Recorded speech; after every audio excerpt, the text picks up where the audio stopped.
Ikki sayrayana.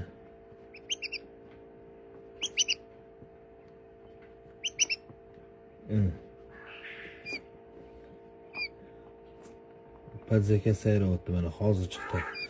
1 soatdan sal oshdi. Bo'ladigan bola boshidan ma'lum, shunday tuxumdan chiqsa-yu sayrab tursa, bitta laykka arzimaydimi? Bitta layk bosib qo'ying.